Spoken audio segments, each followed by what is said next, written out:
of Rabbi Bergman, and also of Breslov from what I know it. I was in Uman for Rosh Hashanah. I went there for my first time this past year. I had wanted to go for years because I heard it was a special place to be. I always found myself remembering on Rosh Hashanah itself. So, but after a few years, I made a point to write it down on my calendar, and I went not really knowing what to expect. I heard good things from people that I didn't think of as Breslov Hasidim. I didn't know much about Breslov Hasidim.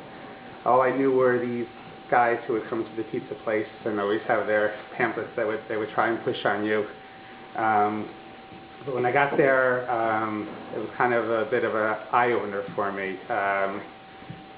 From what I know, from what I experienced there, there's a lot of people, about 25,000 people who were there, all of who have a strong connection to Rabbi Nachman, to Breslov Hasidus, and all from different walks of life. What I found is there really is no such thing as a Breslov Hasid. People are attracted from, as I say, different walks of life. And part of the attraction I found was both that Breslov Hasidus, the teachings of Rabbi Nachman, they're both mystical and also very practical. There's this whole mystical, the whole idea of going to Uman is a bit mystical, and the idea that Rabbi Nachman in his last years wanted to live there in his last days and to be buried there because there were souls that needed to be repaired from a massacre that took place 100 years earlier. He wanted to be Misakin Neshamos, whatever that means.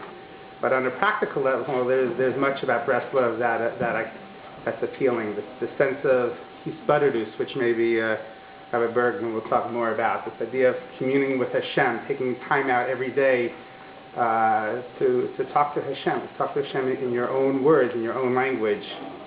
It has a big impact for a lot of people. And what I found was, since Breslov is very much a personal relationship that one has with Hashem, it's not so much communal, and therefore there are people from all walks of life that feel themselves to be Breslov Hasidim. There you can have a Satmar Breslover, and you could have a Rav Kuknik Breslover, and everything in between. And I had the good fortune of staying where Rabbi Bergman was staying with the Breslov Research Institute, which was called the Ritz-Carlton of Uman, because it was much nicer than a lot of places. And one of the things we had, for instance, 24-hour plumbing, which was which in itself made it a 4-star hotel. But it was a beautiful place for all sorts of reasons.